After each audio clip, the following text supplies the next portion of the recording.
Good afternoon, brothers and sisters. How are you all today?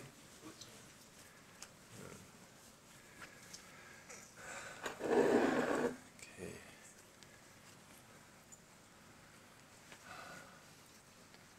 So let's see. On my left, any of you are new here today?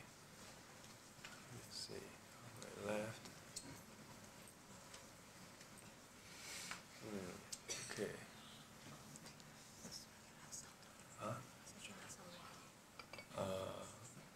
可以加一些少的，可以谢谢。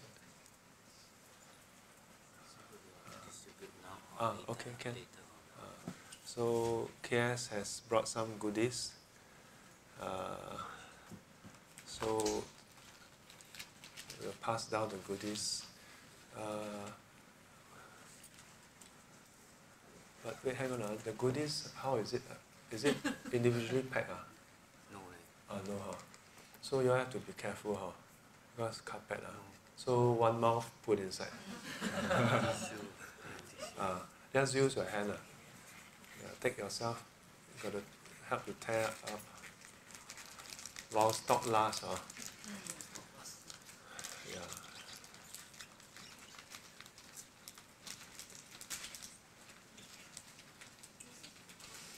So how about the right? Anybody who is new? So sometimes I give special allowance, but only for 1 week.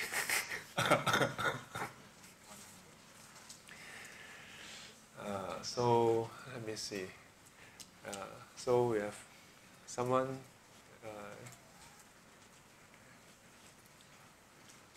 Can tell us your name?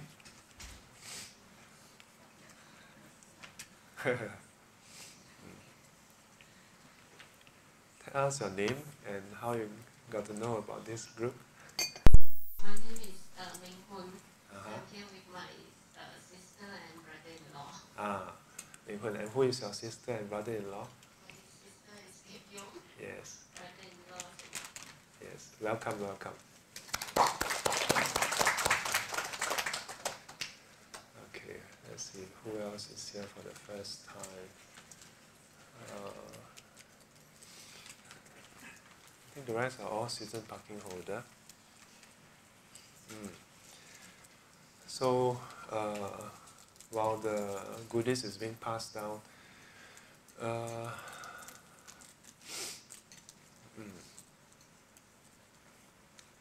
yeah, so do take care when you are taking it. If possible, one mouth put inside. Yeah. We still want to be able to use the auditorium for months or years to come. Yeah. So welcome to SGC.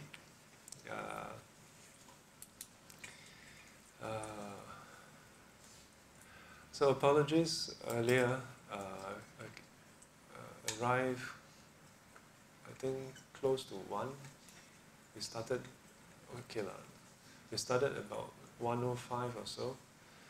Yeah, because in the morning we had the book study group on the book ITBW. And then when we finished, we went for lunch nearby in Serangoon, Ang Mo Kio area.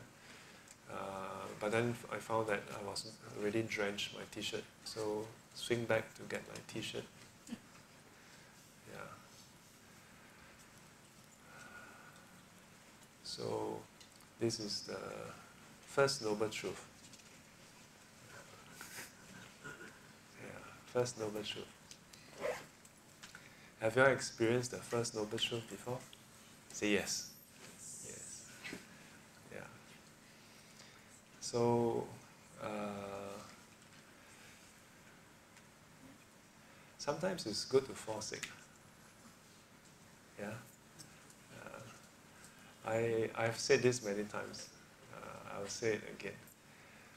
For myself, when I'm not feeling well, I'm very diligent. Yeah. Because for myself, when I fall sick, it becomes,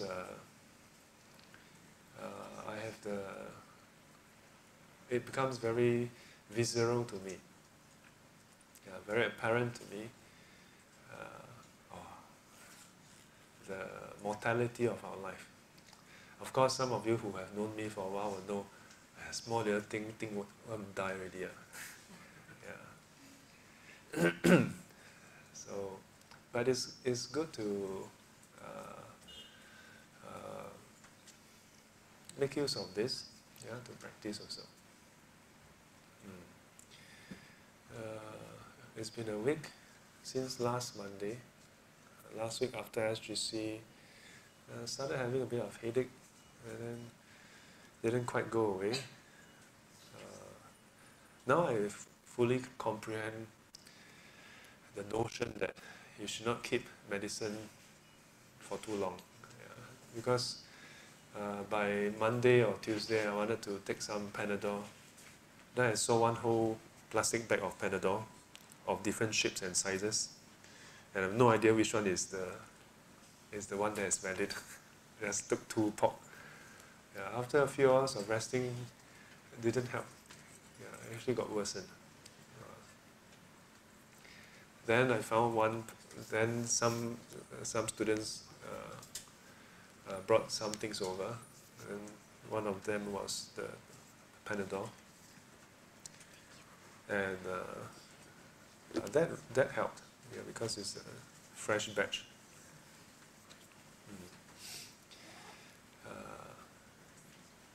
But falling sick is a matter of conditions. When suffering because of it is optional. I like how some Buddhist teachers have summarized the teaching in this way. Some say suffering is inevitable, or rather pain is inevitable, suffering is optional. I would not go so far as to say that pain is inevitable.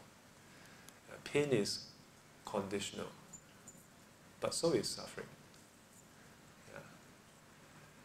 So why do we say that? Because if there are no conditions, you will not have pain also. But you must know that as long as you have a body, you can experience pain from it. You can experience pain from it. When we meditate and you experience a bit of discomfort, we attribute the discomfort to meditation. We never attribute the discomfort to the body. We never. But if you really think about it, when you meditate, it's not always uncomfortable. So it's conditional. And the body is part of that condition. The body don't always give us pain also. The body can give us pleasure as well.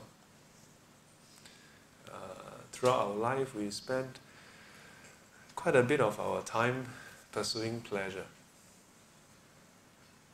Pursuing pleasure. Nothing that wrong for you all to pursue pleasure. But in our pursuit for that, sometimes we may forget that the body don't just give us pleasure. Sometimes it doesn't give us pain, doesn't give us pleasure. When that happens, usually we feel boredom. The absence of pain and pleasure. We are oblivious of it, but we respond with boredom. Do you ever get bored when you are in pain? No. Do you ever get bored when you are experiencing pleasure? Like you go for a meal, and then halfway through, I'm so bored. What happened? Is the food not nice? No, it's very nice. Then why are you bored? Yeah, that's why I'm bored, ma. It's so tasty, I'm so bored. Yeah, or you go for a movie, and then halfway through you're your friend's like, hey, why? So boring. No, it's very exciting. That's why I'm bored. Yeah. We are never bored when it's good. Ask any NS men earlier in the car. We were talking about NS. Huh? Not yet. Not yet. August. August? What? I thought you were referring to me. Oh, we were talking about NS. Not talking about you. Yeah. Oh, but you are going in August? Yeah, August 16th. How old are you? How come you haven't go NS yet? I'm 20 only. Huh? I'm 20 only. 20? Oh, okay. August, Yeah. wow. So long ago. NS. So ask any NS men. At some point in NS, if you ask NS, those who have gone through NS, they will say some part of NS is boring. It is when you rush to wait. Yeah. Rush and then sit down there and wait. Yeah, but when you are going through SOC, when you are going through tough times, you are never bored. So boredom comes when you have pain. We have no pain or pleasure.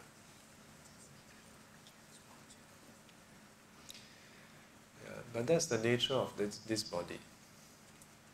I sometimes joke about how when you have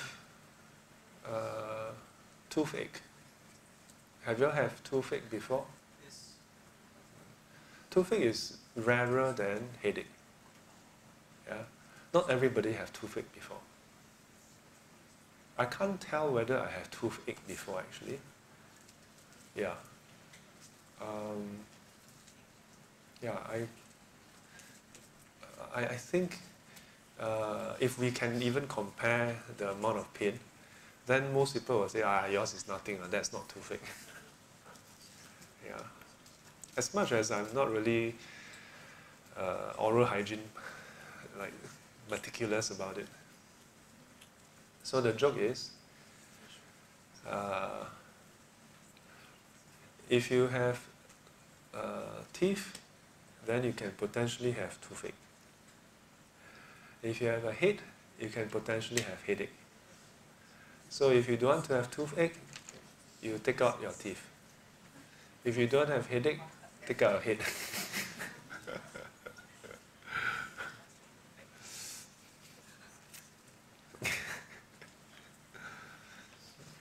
But the principle itself is not wrong, you know. Yeah. That this body itself can give you these three broad kinds of feelings, sensation. Painful, pleasant, neither painful nor pleasant sensation. And this is the nature of this body. Yeah. So, but we question it when we have pain. We get bored when we don't have pain or pleasure. But we never question when we are having pleasure. Yeah, when things are going well, we never question, how come? A student in another class, he asked me, 师父, in the past 2 years, I've been having one physical ailment after another. Can you explain to me why? Is this due to karma? So I said, this is like the 2008 Lehman Brothers crisis, you know. All the uncle, auntie who dabble in, you know, all the bonds and shares and stocks. Oh, they tell the press, oh, we don't know what happened. How come it's like that? No one explained to me. So I mean, it's quite sad. But then I asked people, when they were having a good time and they were earning a lot of money, yeah, when the brokers informed them that they have earned 10% here, they have earned a few 100,000 there, Do they tell the broker, hey, why you give me $100,000? Huh? Why should I be? Huh? They never say that. Huh? So I told that student, in the same way, I asked him, so before these 2 years, how was your health? And then he thought about it, and he answered very truthfully. He said, as a matter of fact, since young, until 2 years ago, his health has been very good.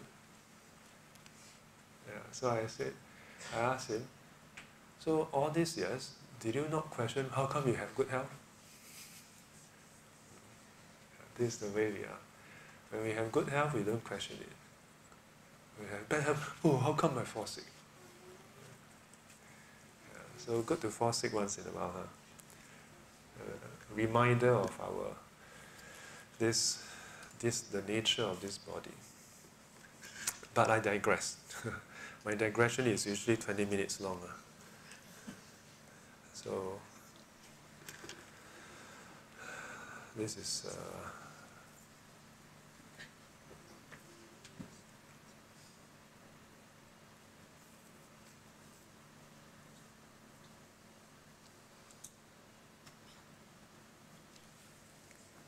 so what is today's topic? Today's topic is on another set of practices that you all can do. Giving and offering. Is it? Is it? Giving and offering. Do you all know what is the topic? Some of you don't know. Just come out. Yeah, giving and offering.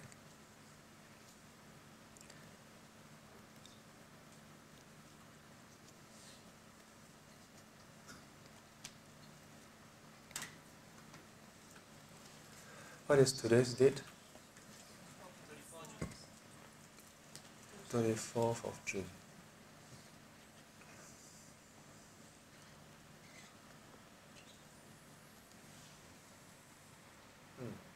Oh, looks quite sharp, huh? Okay, so giving and offerings. The 2 weeks ago we went through taking refuge, the three refuges. Then last week we went through one of the practice, which is dedication of merits. We went through different angles of it.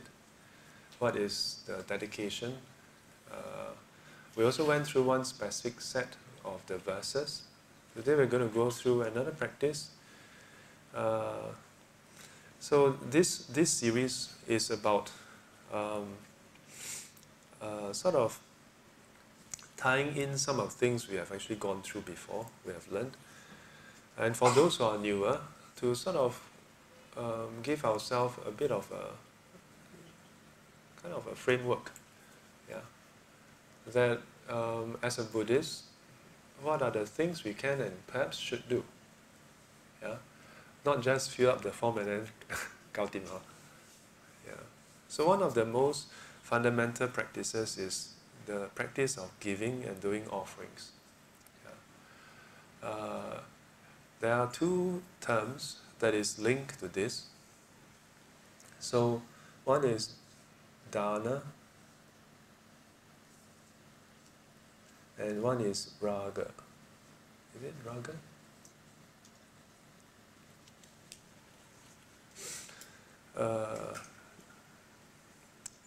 So dana is giving, raga is generosity. Yeah. So, but the two is often found together. Yeah, in the teachings, the two are found together. Because giving is the practice of generosity. So, in Chinese we call it 布施. Giving is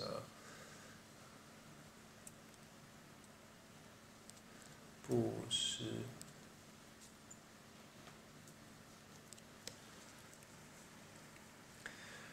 Offerings is slightly different. Offerings is 供养.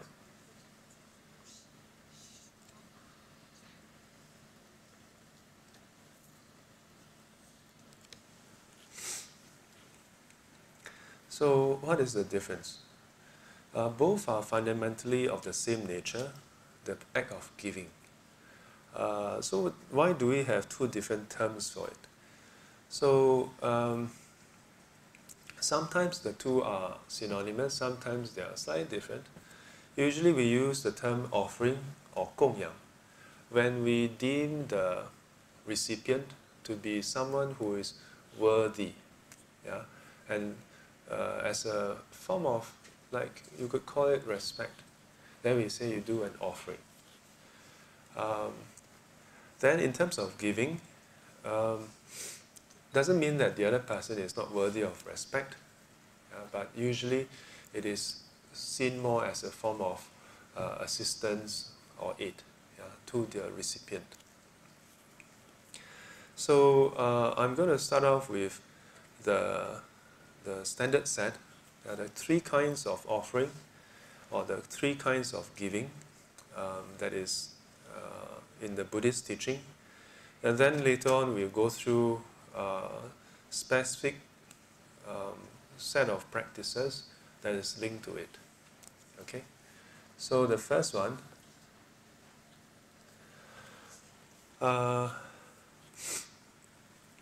so the three are basically what we call 法布施, then 财布施, and then 无畏施.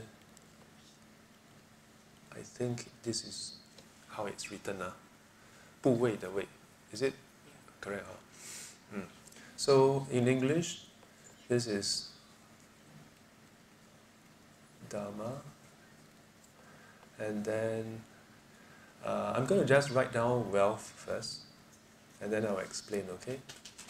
And then fearlessness.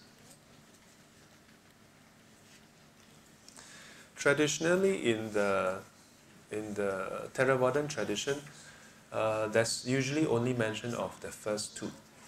In the Mahayana tradition, then there's mention of the third. But it doesn't mean that the third is not taught at all in the Theravadan tradition. Yeah, it's usually not so highlighted as one of the giving. Yeah. So the first one, the giving of Dharma. Here I put it as number one because in the teachings the Buddha said, of all gifts, the gift of Dharma is supreme. Yeah. Then secondly, you have the giving of wealth. In a way, we can put fearlessness as number two. Yeah. But wealth is in terms of material things. Don't think that, oh, Sifu, this monk, very tricky. Suddenly throw in this 财布施. No. This is inside the text. But here, 财 is not just about money. It's all kinds of material giving. So material giving can be any of the four requisites. Yeah. 衣食住药, giving of robes or clothing in a case. Don't think of robes as something so like, wow, unique or special or like that. Robes is basically just clothing. Yeah. In ancient times, lay people also wear robes. It's just that the design is slightly different. So the word robes actually don't denote any religious connotation to it. Yeah. Ancient Greece, they wear robes also. Yeah. Indians until today, the traditional attire, yeah, the sari, is basically that one piece. Yeah. Of course, it has evolved. So 衣食, so food, then 住, your lodging, and lastly your medicine, medicine to upkeep the body.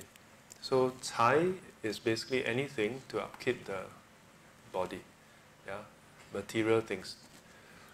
But giving of material things, what we have listed, yeah, of the four, these are more about essentials. yeah, essentials. So, giving of material things, so this is more about material things. Today when you all give things to people, do you all only give essential things? Yeah? Do you only give essential things? Of course, not just essential things. But did the Buddha say that Buddhists can only give essential things? What is essential? Did the Buddha say can only buy clothes? Yeah, how about presents? How about cosmetic? Can buy or not? Then you all may think, oh yeah, 师父, so misogynistic, so male chauvinist, again, anti-woman. No. In fact, I'm trying to highlight that sometimes we have a wrong idea about Buddhism. The Buddha, some of you will be familiar, in the Sigalobada Sutta. This morning in the ITBW, we went through the listing. In the relation between husbands and wife, the Buddha highlighted the duties of the husband. How many of you are married? Raise your hand. How about those who are patoing? Oh, only one guy patoing. So, the Buddha highlighted that the duty of a husband is to buy gifts for the wife, one of them, So it includes things that we would usually think of as non-necessities. But the Buddha recognized that for a healthy marriage or relationship, they should buy gifts for each other. So this second category, it can actually extend beyond the basic necessities. The 4 requisites is only for monastics, mainly. Third one, 无畏施, fearlessness. Fearlessness is the passive form. There's the active and passive form. Actively to give protection, and then passively not to harm others. So earlier on when we observe Panatipata Veramani Sikkhapadam Samadhiyami, when you abstain from harming, you are actually giving others fearlessness. The practice of the precepts give others fearlessness. Others don't have to worry when they are with you. Imagine if your friend, not your friend, let's say your kids' friends, every time your kids' friends, your kids' classmates come to your house, then something go missing. This week, after lunch, then you go back, then you wash, how come one fork is missing? Next week, you come again to do homework, then after when you come back, all the toilet roll used up. Not big things lah, not TV. Then another time when they come, then spoon missing. Sounds quite funny. As ridiculous as it may seem, if it happens, how would you feel? If it becomes consistent, you cannot help it but start to wonder. You may ask your son, hey, your classmate, what's wrong with your classmate? That just as an example, not that you have such classmates. Then the next time when your kid bring the classmates over, you are emitting twice. And again, it's not that one fork, one spoon is a big deal. Come and think about it. Would you be okay if your friend come over and then will it make a difference if your friend say, hey, can I have this fork? Or if your friend don't tell you, maybe it's not your kids' friends. What if it's your friend? Right? Come, all of us, sit up straight. Sit up straight.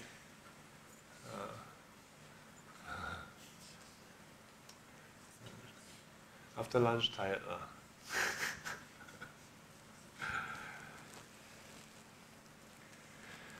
So, by practicing the precepts, we give people peace of mind. Yeah, peace of mind. So that is the third one. In terms of the first one, we come back again. Giving of Dharma. It can be of a few forms as well. Yeah. One very direct way that you all can share Dharma. Do you all share Dharma with other people? Some of you do, right?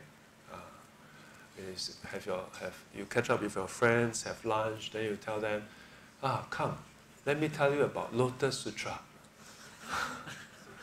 Come, let me tell you about Amitabha Sutra.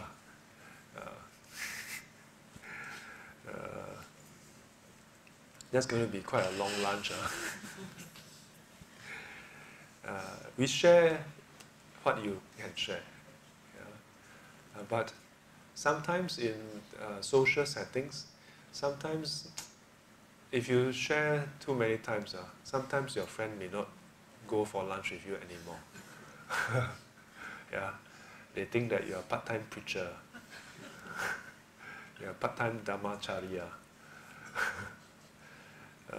So another way to share, especially for some of us, sometimes you may attend Dharma talks, Dharma classes, or SGC.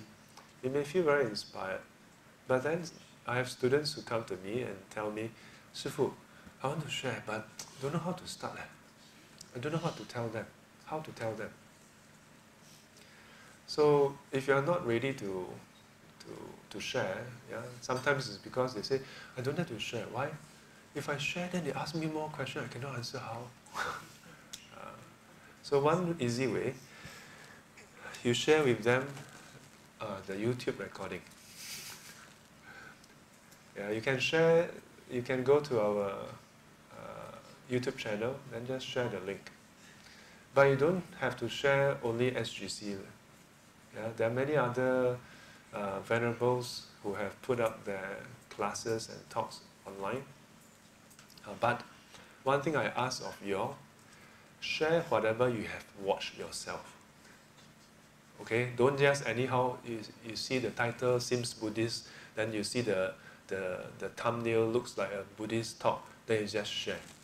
Because there are a lot of random clips out there that starts off like as though it's Dharma, but later on it turned out not to be Dharma.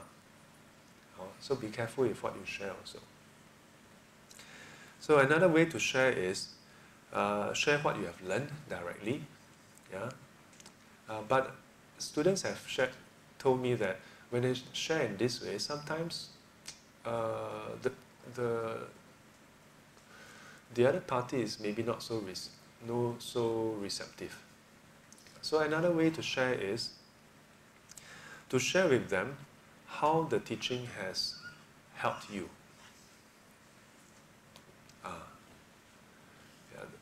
Because that can help them have an appreciation of how it may be applicable to them. Instead of just trying to, remember word for word what Shifu has said.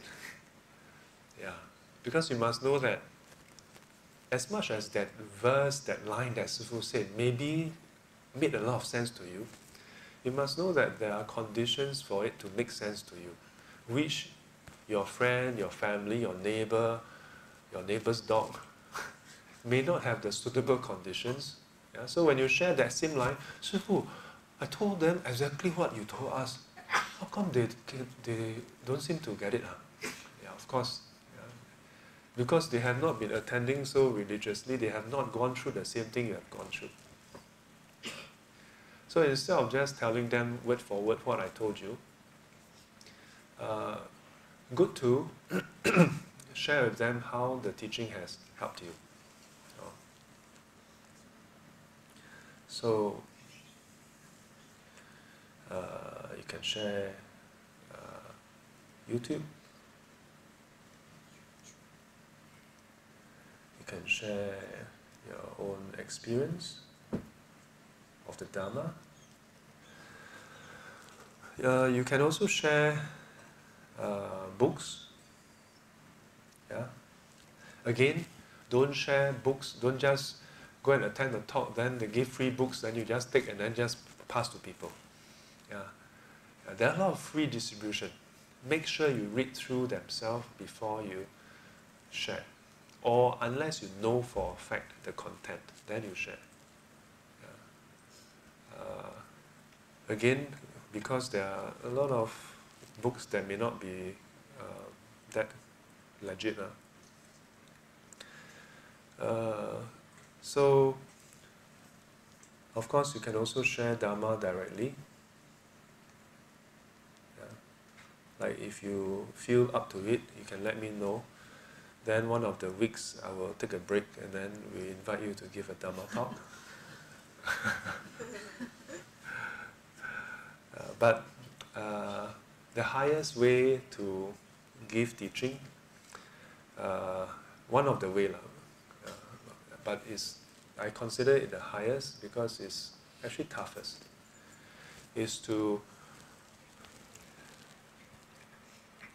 not just talk about it, but to do it. Yeah.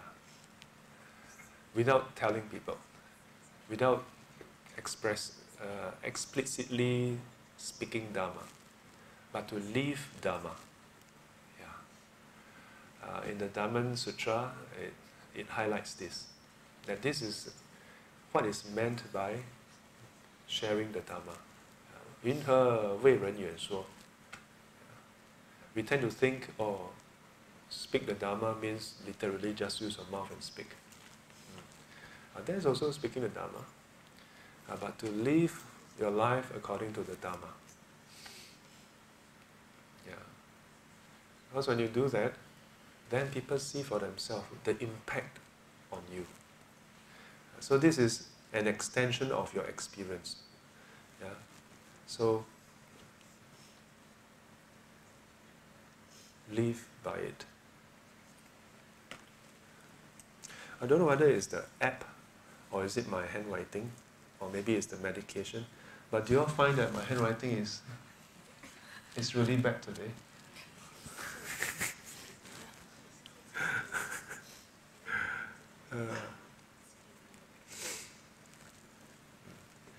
So this is for Dharma. Material, we go further into it. Material, it can be internal, it can be external, it can be neither internal nor external, or a combination. So we start with external first. Yeah. So external is giving of material things, which you have gone through a bit, of material things. But how about internal? So internal would be your body. Yeah. So students have asked me, oh, so Shifu, is it okay to do organ donation? And by organ donation, most people are asking about donating of organs after dying. Yeah. And there are many ways about it. A lot of Buddhists are concerned about this practice because if you do this practice, usually, from what I know, they need to perform the extraction within a few hours or something, right? Yeah, cannot be too long. Yeah, cannot wait for you to 念往生咒 for several days. Yeah, wait until 往生, the body also 往生 already. So there's the fear that if you do it too quickly, then the person may not be in an ideal state for rebirth. Yeah. But why would there be a contention then? The contention is then it seems quite selfish. But at the same time, you'll be jeopardizing your own practice. And how? Yeah, so my take on this is this. Before you talk about internal, the bodily giving, ask yourself, how many of you have at least given $1 before? Raise your hand. All of you can raise your hand. Come on. Well, one time all of you can participate. Okay, raise your hand. Very good. Then let's increase it. $10, at least $10. I think most of you can also. If you have not, later go down BL, then don't think that I'm trying to hint to you. Go down BL, not give to me. But as we increase, then maybe the number of hands would go down. Yeah, like let's just jump straight to 1,000 in your whole life. Maybe 1,000 in your whole life, accumulated, aggregate, yeah, still possible. How about 10,000? 10,000? 20,000? And then if you think about it, right, it's so interesting, Like if you take home, if your take home salary is about 25K to 50K a year, and if you have been working for 10 over years, it means you have earned an average of 200 over 1,000 plus. And yet, 10,000, if you add up your whole life of giving, potentially it's less than 10,000. Then actually, amount you spend on yourself, on your family versus giving is actually very minuscule. But I'm not here to shame anybody, okay? No. There's another point to this, which is the Buddha never stipulate a percentage for us. So there's no crime and shame as to how much you give. Yeah? You give $1, you're still giving. You give $10, you're still giving. No problem. You give 100,000, so what? You're still giving. Yeah? The mentality, the manner, the attitude of giving is sometimes even more important than the amount you give. There was I think he was a prince. He was doubtful about the benefits of giving. Yeah, that means the fruit of giving. But after some consultation with the Buddha, he was somewhat convinced that, okay, there's some merit in giving. So he asked his servant to help him go and do giving. Even though he became convinced, he was not keen to use his own effort to go and do it. So he asked his servant. And his servant is a disciple of the Buddha and is very faithful. And so with the master's money, I think it was a she very joyously gave. So she didn't spend a single cent. Yes, she put in the effort, but it's her work anyway. But she did it so joyously. When the two of them passed away, they were reborn in heavenly realm. But the rebirth that the servant received is actually higher than the master who paid for the giving. So the saying is a thought that counts. Actually, it's not just a saying. Yeah. As far as karma is concerned, the mental effort is very crucial. And the point in relation to organ transplant or donation is this. Just as when the Buddha said giving, he don't say that you must sell your whole house and give away. Yeah. Likewise, when it comes to bodily giving, even if you don't give your eye away, don't give your heart away, it's not a crime. Yeah? What you are able or feel comfortable to give is up to different individuals at different stages. Give what you are ready to give. Once in a while, challenge yourself a bit. But don't feel conflicted just because you are not ready to donate your eye. Yeah, it's okay. It's okay. If you are ready, then go ahead. Don't second guess yourself. Okay? Wait, Uh, sorry. uh, uh, You haven't answered the question. what question? The question is whether to give, is it okay? You know what it says that, you know, the Buddhists believe that you're not supposed to give after being born or what. And I heard about this when someone told me about giving, and I did mention this that, you know, for me it's that I just give. But then sometimes some tell me that, you know, when you give already, when you're reborn, you don't have anything. So how do you give? So my question to you is the same. What will you say? What will you think? What will I think? Yeah. For my body or other people's body? What is your concept? I mean, what is your thinking? Oh, my own thinking. First and foremost, I donate blood. And I encourage people to donate blood where they can. Yeah. To begin with. If you're not even ready to donate blood, pain. You're not even ready to give it, to bear with. Actually, nowadays it's virtually painless, no? When I first started donating blood, they don't give you the jab before they put in the needle. Now they give you one small jab and then whoop, and that's the anesthetic, yeah, the local one. Then so when the actual one go in, you don't feel anything. Yeah, I was so surprised. Huh? Go in already? Yeah. A long time ago they don't do that. So the first one they go in, ooh, can feel the thing.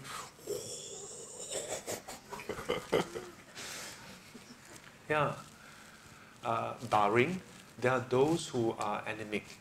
Yeah, the blood, low blood, then kaki bo gao lah, then walking there already giddy. But don't worry.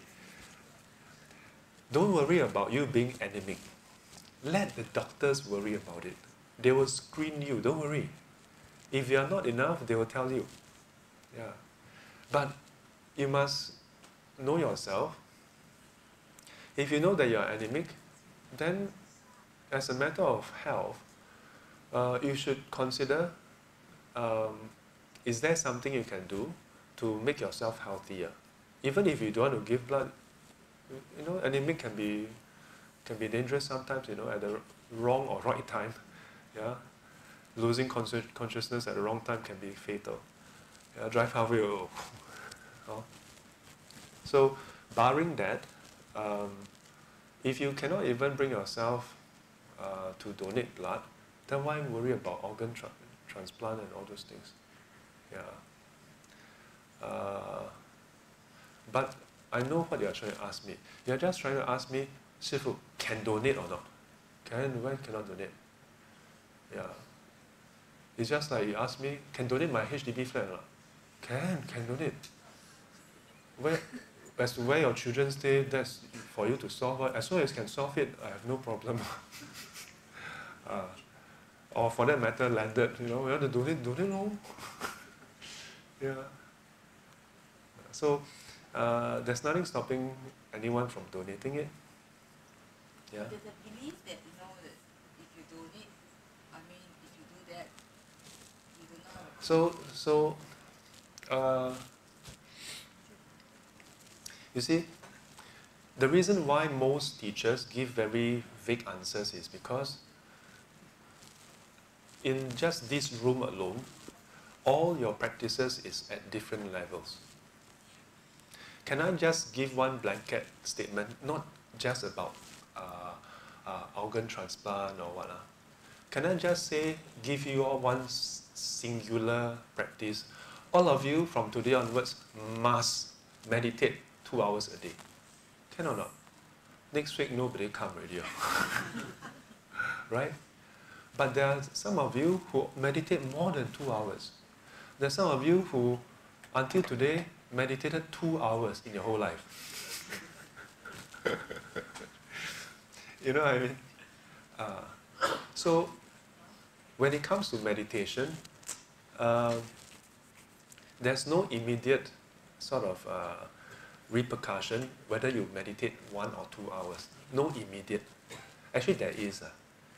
If you don't meditate, then harder for you to manage your emotions. So there is immediate. But most people don't see it as being so drastic. It's like car crash versus airplane crash. Yeah, statistically, airplane crashes are lower, but looks very drastic. But actually, it's just the same one. Die or die, die or die. Both sides also die, ma. Yeah, in fact, car crashes, chance of fatality is sometimes lower than airplane crash. So, but the point here is this. So, because of the disparity, no masters can say, give you a blanket, can donate or cannot donate. It depends on your state law. Yeah. They cannot simply say, oh, universally can or cannot. So, to err on the safe side, most of those who subscribe to this teaching would say, better play it safe. Because at least if they say that, then if you really, anything, you cannot go and look for them. But this is based on one principle teaching, which is that there's an intermediate stage.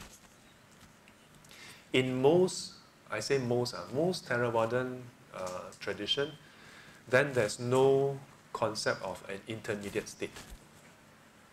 Yeah.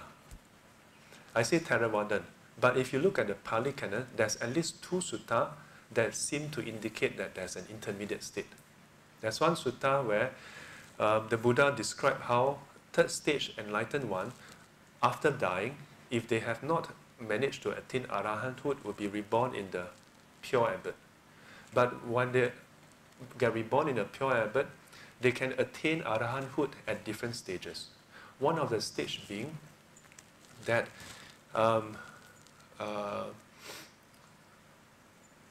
think is before landing, they attain. Then there are those who, once they land, they attain. So that seems to point to that in between dying and being reborn, there's something that happened in between. But that itself is insufficient to use as a principle to apply for all. Because one could argue that, oh, that's a third stage enlightened one. But still, that's a valid argument to say that it means that still there are conditions where then there's something intermediate. Further, there are other texts where it says the cultivator, after dying, is to be reborn in one of the heavenly realms.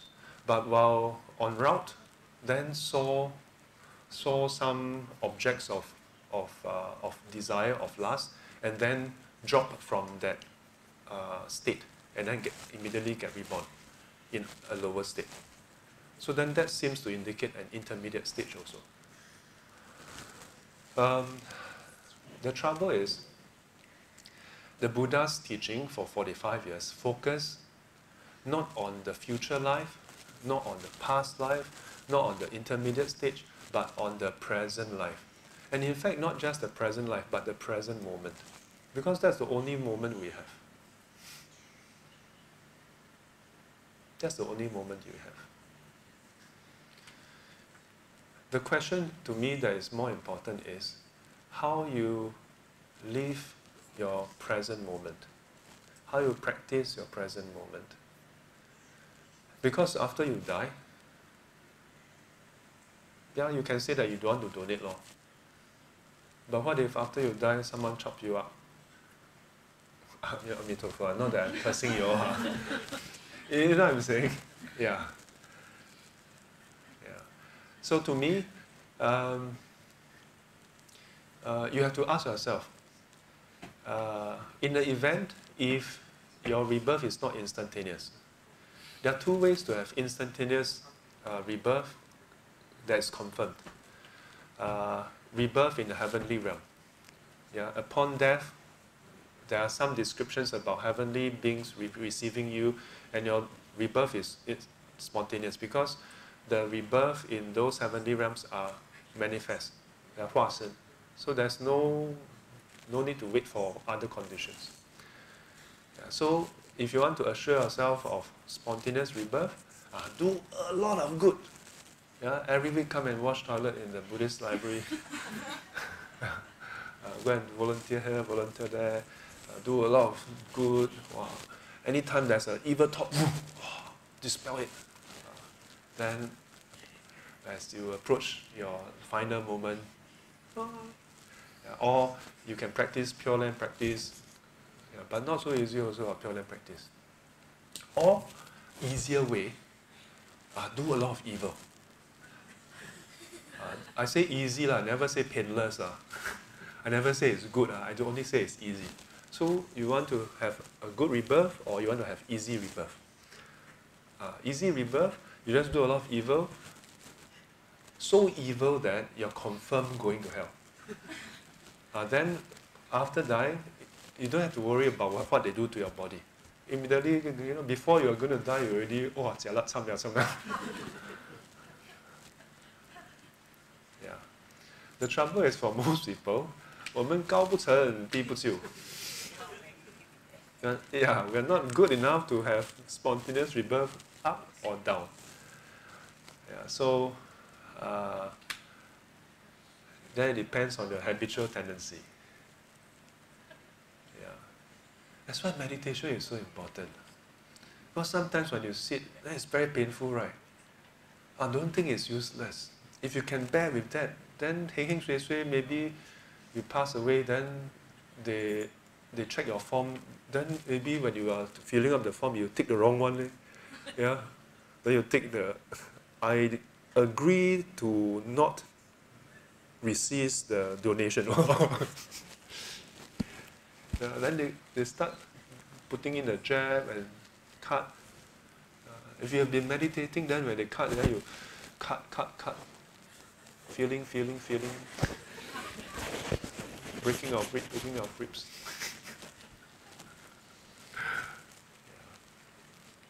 But if you don't feel comfortable,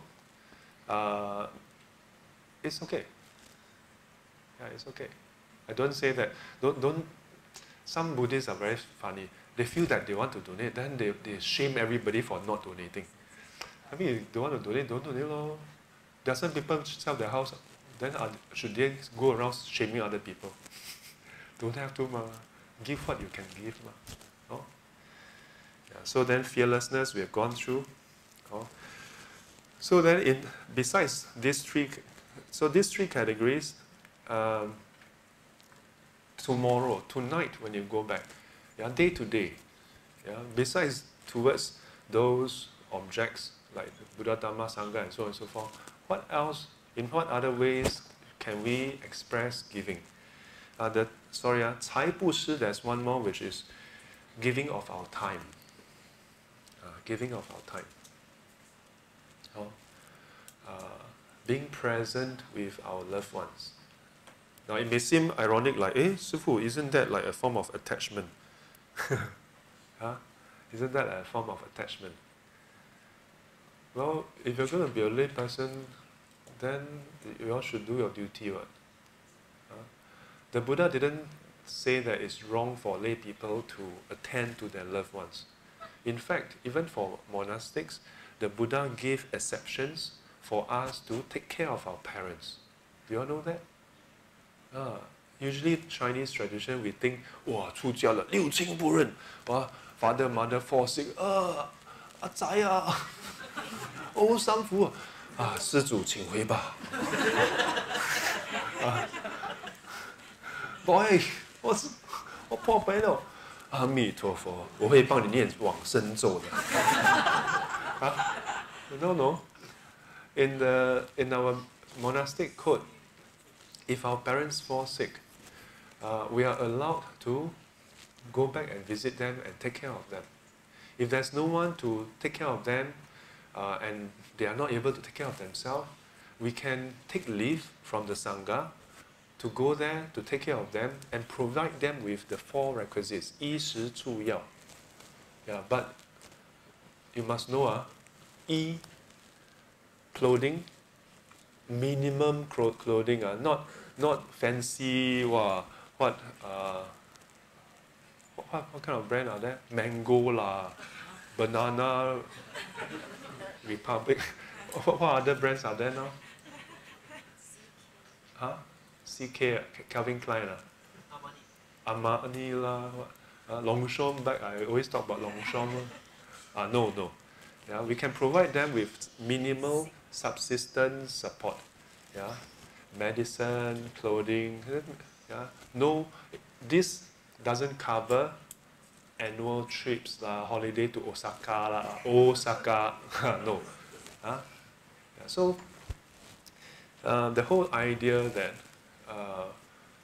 being a Buddhist, we cannot, extend love and care to our loved one, that is actually not what the Buddha taught. Yeah. Even for monks, we are allowed to go and take care of our parents. Then, of course, for lay people, you all should, isn't it? Yeah. Since I came back in 2006, one of the first things I highlighted to the youth back then was spend time with your parents. Yeah, spend time with your parents. I see so many parents work so hard their whole youth while they are bringing out their kids.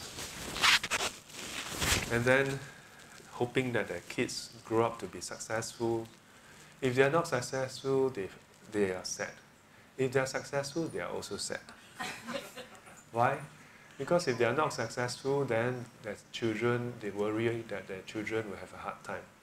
But if their children are too successful, then they have no time for them. Their children have no time for them. Yeah, I see that in my own sister. Half the time in the air, flying regional, going to headquarters in Germany. In fact, not just her, she and her husband take time flying. Sometimes they meet at the airport. One coming in, one going out. Then transfer the kid. Really. Yeah, transfer kid over and come back and then take over the kid. Not that they are separated, they are happily married. But it's just that they are so busy, Yeah, so I've been sharing with youth, but it's not just for youth. Yeah? Not just for youth. Yes. Give your time. Some students tell me, 师父, I try to talk to my parents there, but they don't listen to me. So I have been thinking about this. And one day I sort of have an inspiration. Because I wonder, how come people have difficulty talking to their parents? How come their parents don't listen to them? Yeah, how come? Part of the reason is because when someone see you in diapers before, they can't possibly take you seriously. As my uncle put it, 哎呀，师父，你老吼，你爸母可是看你敢那囡仔。But I'm very fortunate because my parents, they do take note of what I say also. But it's not because I'm 师父. Because even last time in secondary school, JC or uni, I would sometimes share with them my thoughts. I think there's one key element, which is I spent many hours, many days listening to what they have to say. Yeah, communication is a two-way process. If you don't ever pay attention to what they say, why should they listen to you? Nowadays the standard narrative on parent-child relationship is, parents, you should listen to what your child has to say. You must respect their wishes, must respect this, respect that. And yet, from the children angle, it's always, why do we have to respect elders? This is old thinking. One day I'm thinking, 什么道理啊? Parents have to respect children, but children don't have to respect elders. What kind of idea is this? So recently I told off some parents. I said, not told off, but I just share my thoughts. When you think about it, what have children done? Especially if you are, I say this very openly to all of you. If you are below the age of 20, what have you done for society to be worthy of respect? What have you done to be worthy of people to listen to you? You think about it, right? We talk about respect, we talk about you know, giving people airtime, listening to people. But sometimes now we are so caught up with adjusting everything to fit in with the child. We have stopped asking ourselves, well, what is the basis? Yeah, what is the basis? Yeah. So I don't say that I'm a model for that, yeah. But I think one of the critical factor why the communication pattern between myself and my parents is I spend many evenings listening to what my father had to say. I spend many part of my childhood in a day listening to what my mother has to say to me. Yeah, communication is a two-way thing, ma. Just as children always say, you want me to listen to you, but how come you don't listen to me? But do children listen to what their parents have to say to begin with? So, giving of time. Yeah. Nowadays, we always talk about non-judgmental. Don't judge me, don't judge me. But at the same time, the younger generation shouldn't be judging their parents. Just listen first, ma. You don't have to agree, but at least listen first. Yeah. But beyond listening, just spending that time together. Yeah, because I see a lot of parents, you know, especially between the time where the children finish their studies, starting work. Between starting work and then ultimately settling down is a short 5 to 10 years. Yeah, the short 5 to 10 years, where the child is somewhat independent, but still dependent on the parent. And then once the child has gotten married, then the child is again caught up with another phase of their life, setting up their own family. So actually for parents it's a struggle, you know. Yeah, because it's one phase after another. And before you know it, your child is a parent of their own. And then sometimes people wonder, how come my parents become busybody, you know, want to poke their nose into how I bring up my child?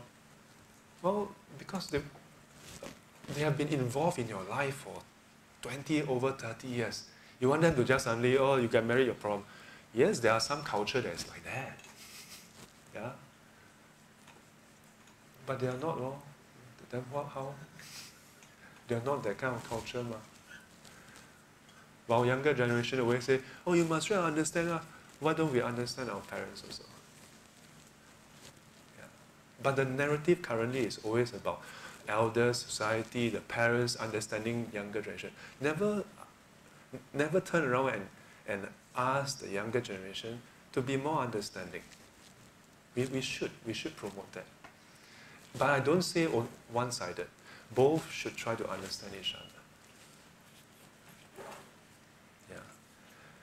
So giving. A bit more details into the giving. If you have the privilege of staying with your parents, no matter your age, I usually give this exercise to younger children, which is on a daily basis to offer a cup of water to your parents. Now I know, maybe your parents are the one who pay for utilities, so you are taking their water and then offering to them. But still,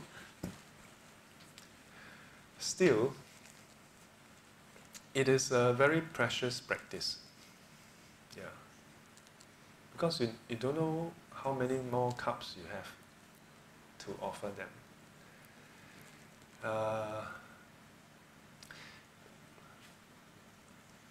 When I decided to ordain, then but it took a few months, and then finally I think when everything was settled and I was going to fly to Taiwan for ordination, then later on to US, I seated my parents down and then poured them 2 cups of water and kneel down and offer to them to thank them for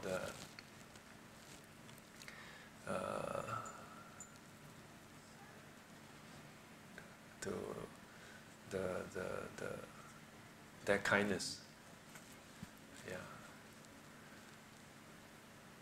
In the Buddhist tradition, when we ordain, if our parents are present, before we take the final the precepts, we will bow down to our parents. Yeah.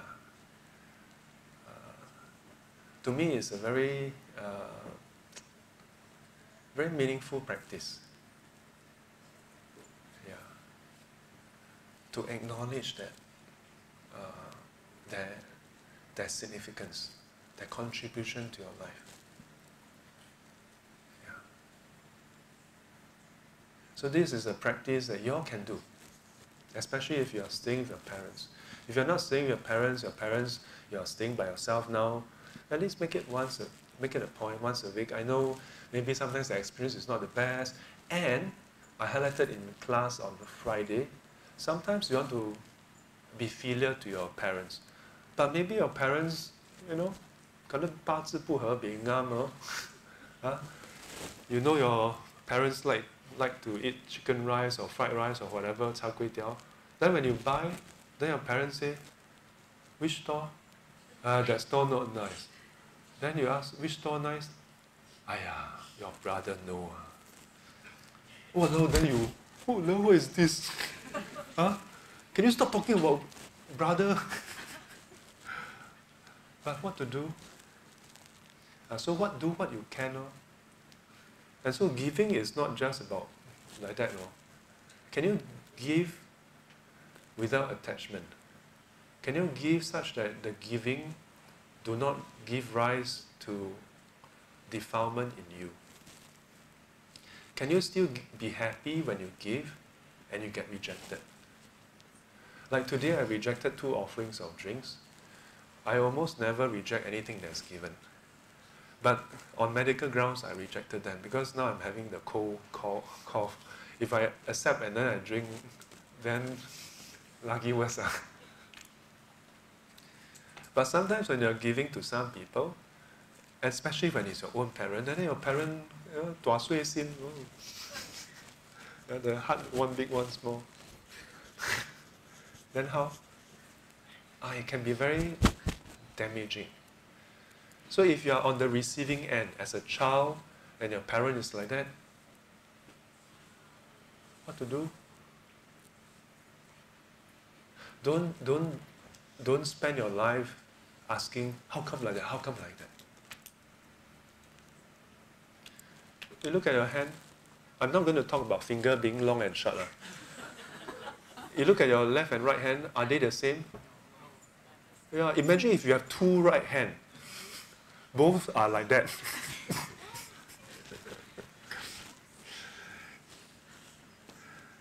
So, bo pian but still try.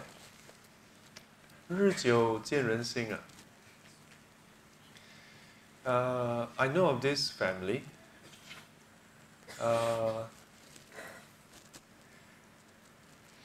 There's this housewife, this mother, take care of the mother-in-law. But in the early years, the grandmother, the mother-in-law, like bohiu, no matter how this family try to provide, like dismissive, brush it off, and then because I don't know whether this is prevalent in the younger generation, but in the older generation, sometimes there's this kind of like, well, it's not just favoritism, it's outright that kind of like, to put it bluntly, look down, like, what kind of thing you offer,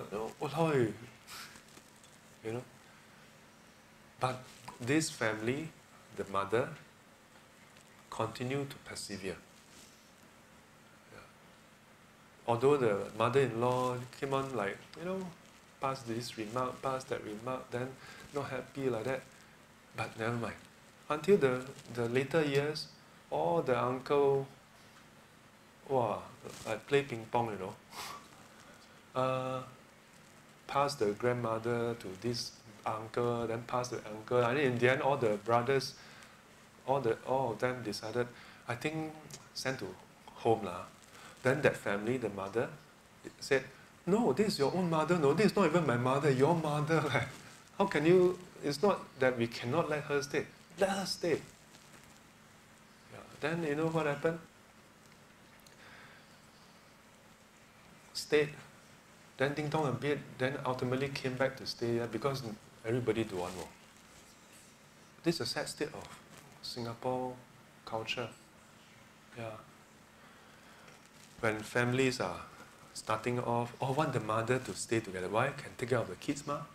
Then after taking care of kids, grow up already, don't need the mother, okay, y'all can have her now. If the mother have inheritance, worse. Then towards the end of the life, again fight. In between, nobody won. Yeah, so that in that family, the old lady don't have anything, so nobody won also. Then this family take care, until one day that old lady told that mother, cried,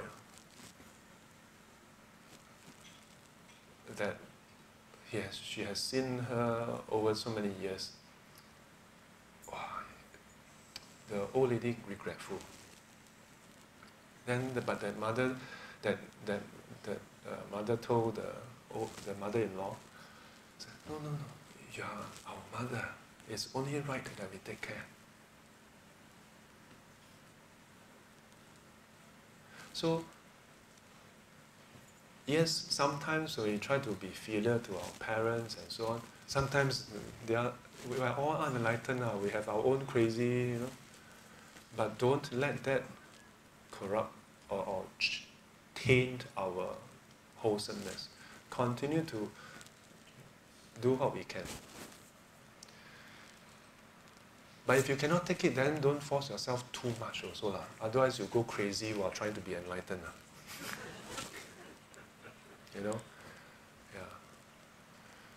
Now then the last part is, on the flip side, as we grow up and grow old, sometimes I will tell you this, those who are the parents playing favorites, they are not aware also, They think they are doing the right thing.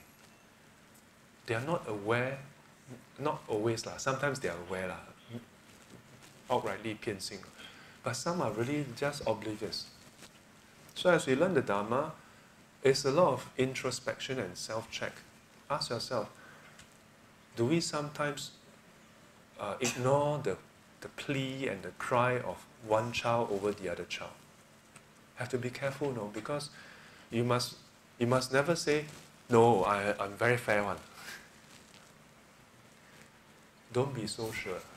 If you're not enlightened, there's a high chance you will have favorites. Better to be aware that you do have favorites than to delude yourself thinking that you don't have favorites. Yeah. With that awareness, then perhaps we can be more appreciative when people give things to us.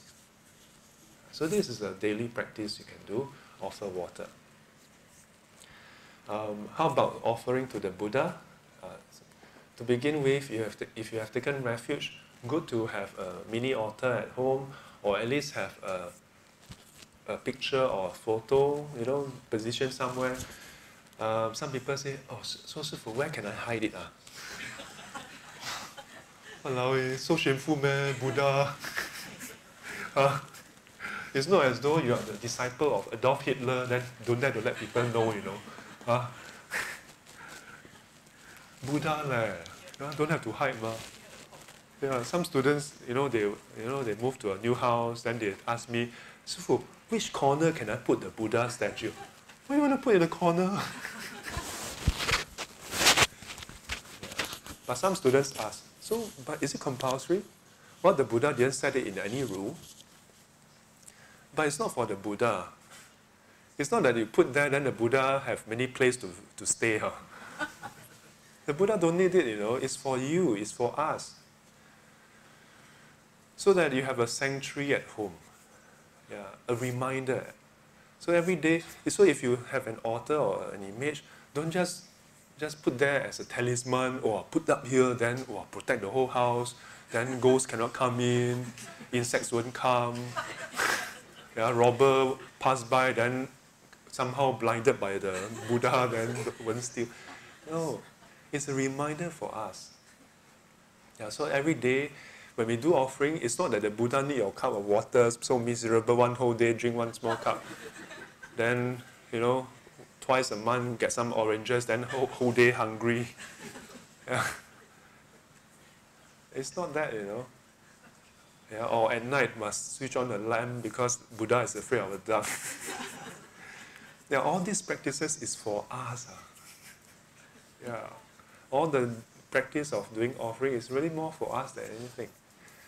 Yeah, the practice of offering so some basic offerings are offering light, water, incense, fruits, flowers.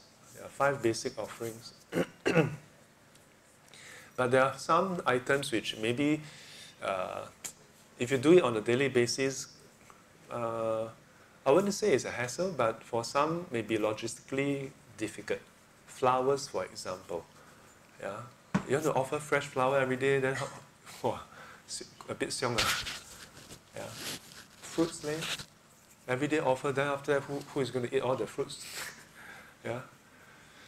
So some of these items you can maybe offer once a week or something, but a cup of water, incense, light, these 3 can be done daily.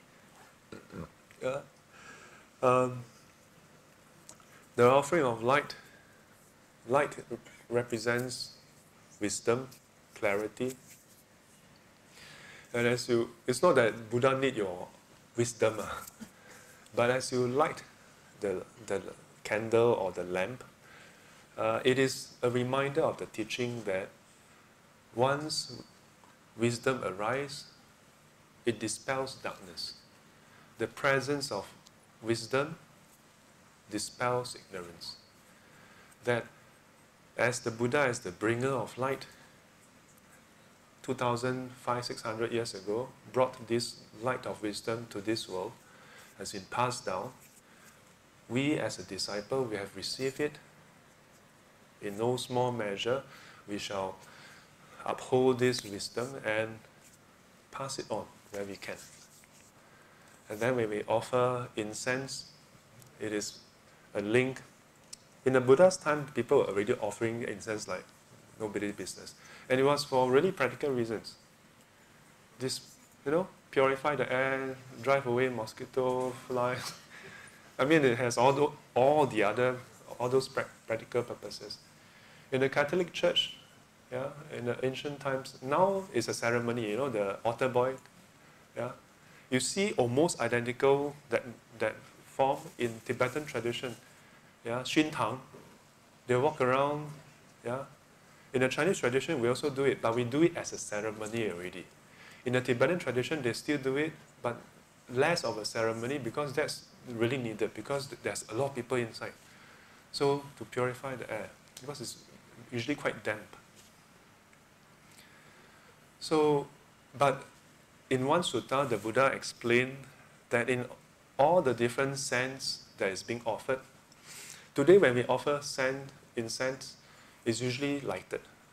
But in the past, some of the scent is not lighted. Yeah, it's basically offered there because the wood, you just put it there, you'll just radiate that, that scent. It's almost like NB Pure, Yeah, if the Buddha is born today, yeah, then we'll be offering NB Pure.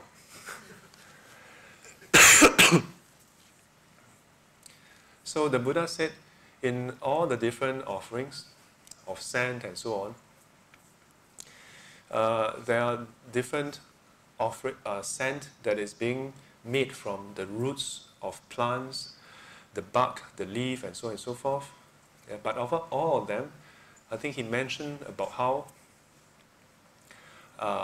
sandalwood is most supreme. Yeah, but that's worldly scent.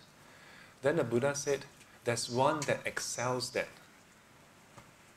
And that is the scent of a person who is a cultivator. And then the Buddha explained. He don't leave things hanging.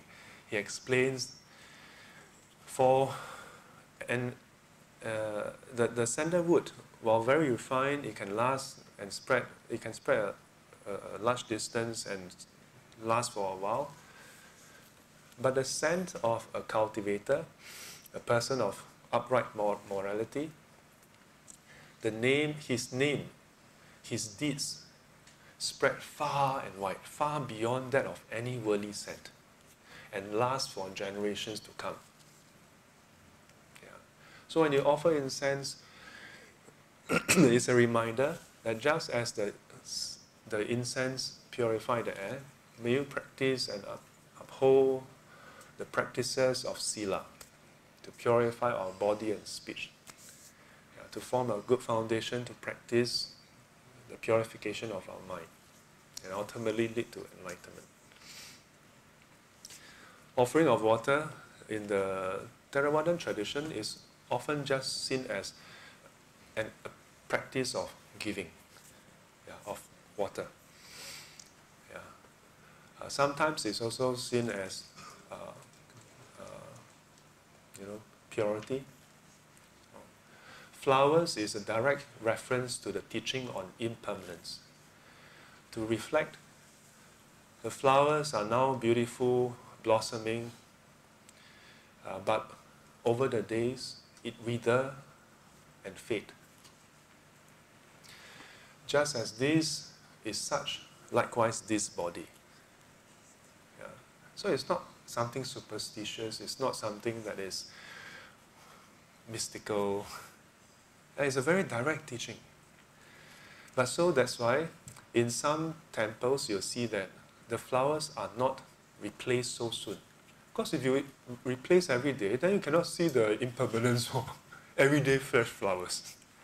It's supposed to be there as a reminder, so you must see it wither. You must see it wither.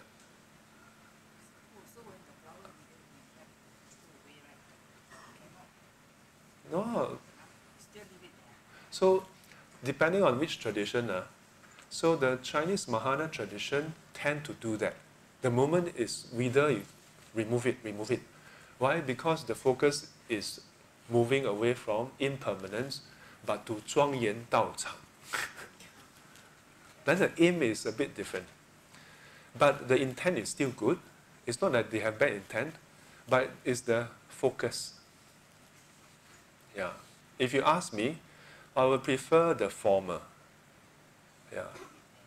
Leave it there. Because the Buddha don't mind the flower withering. That's precisely what the Buddha taught. Yeah. It's we who mind.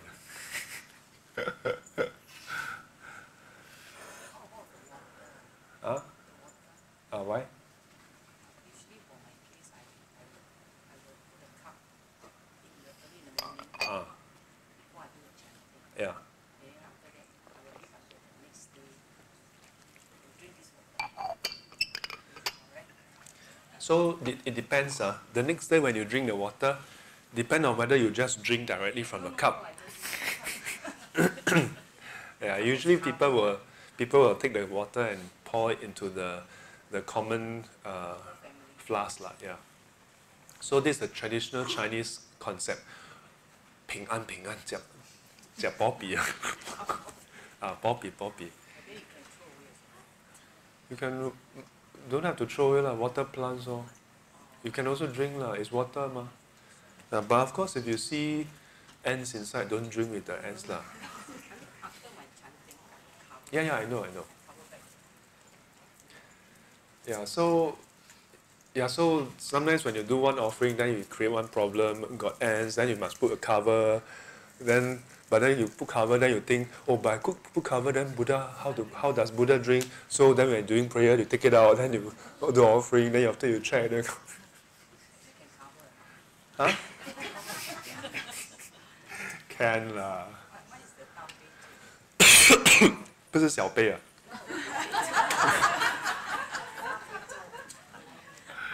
啊 I thought the chanting I just cover. Can lah, cover. Not No. So there's a difference between can cover versus should cover or must cover or cannot cover.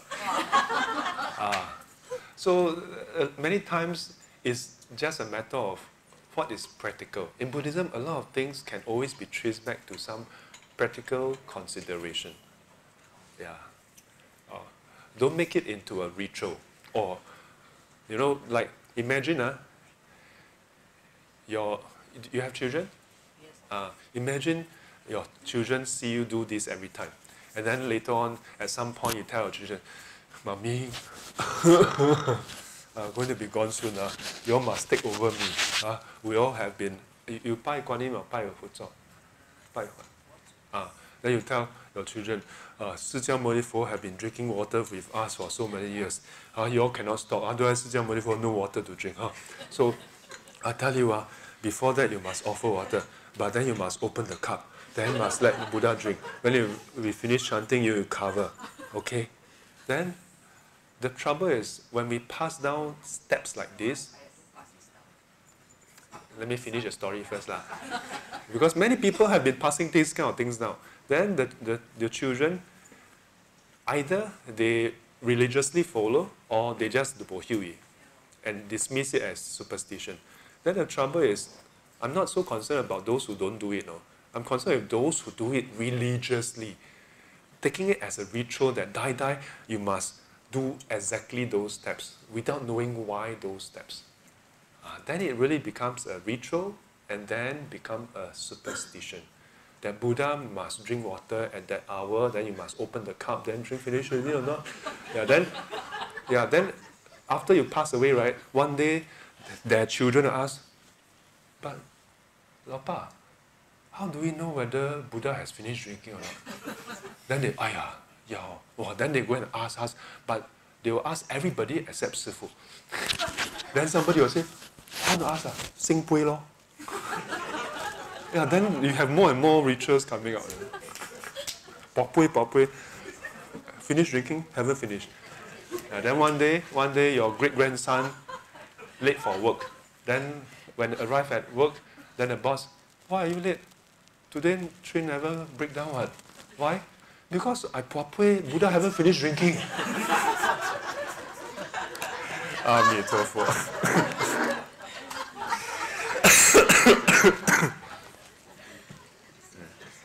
So, I hope you all have enough to do.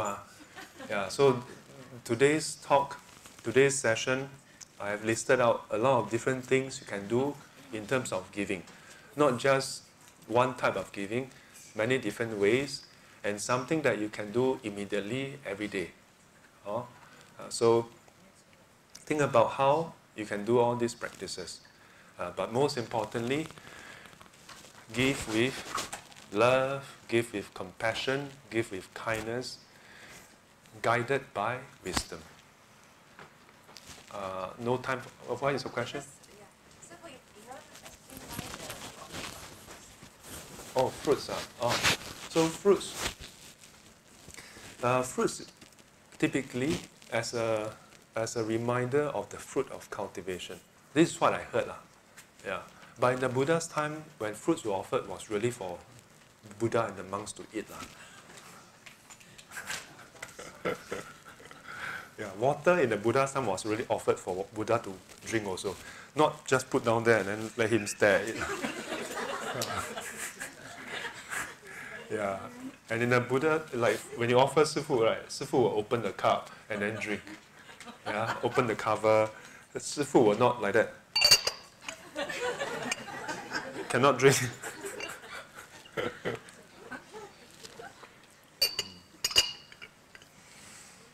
From what I can remember, the offering of fruits, some of these, not many, some of these are how we infuse Dharma into a practice that was already present. Because in the Buddha's time, food and drinks were offered as a direct support of the Buddha and the monks and nuns' physical well-being. But now Buddha already entered Parinibbana. So why are we still doing offering? Actually, it's manifold.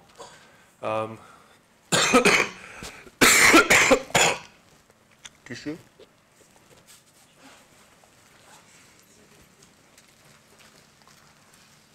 Okay.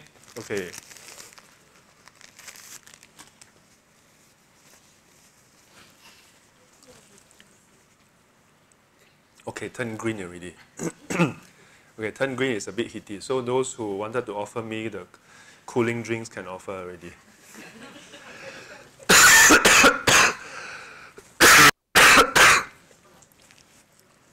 Some of you may be thinking, "Walao, 师父烧干你看佢别讲."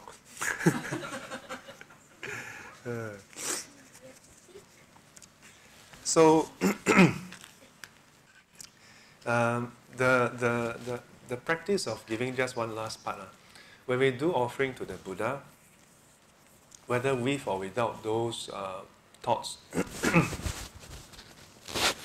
even includes when we are having our meal to do offering. Those who had meals with me, you will know I will always insist we do the offering beforehand, before we partake in the meal. Yeah, and it is to cultivate this mindset. For one, to plant the seed of affinity with the triple gem. Yeah. When we do offering, it's not that the Buddha really have to, so desperate, I have to wait for your food. But it's to cultivate this seed. But even beyond that, it is to make it a point that whatever we receive, and this is part of Bodhisattva practices, that whatever you receive, even the smallest gift, a cup of water, you are ready to offer it to the triple gem, to all sentient beings. Yeah, and not claim it as, wow, this is mine, no one can take it. Oh. So, if you can do all these practices, wow, your mind is like a very fertile ground, very soft, very supple, yeah, very warm, not the zua, but very tender, very loving, very kind. And when people come near, they feel that kindness. Yeah. Most importantly, with that, whatever practice you do, wow, very effective. If the mind is very close, you put up a lot of hard to practice. Subsequent practices, you'll meet some obstacles. Okay. Explain fearless. Check dictionary. Fearless is just an English word, not a technical term. Yeah, but I explained earlier, fearlessness, passive and active. Actively, you go and give protection to people. Yeah. Passively, you don't harm people. Yeah. Is it okay? You must really stop already. Already exceeded time. 愿消三障诸烦恼，愿得智慧真明了，普愿罪障悉消除，世世常行菩萨道。阿弥陀佛，起立。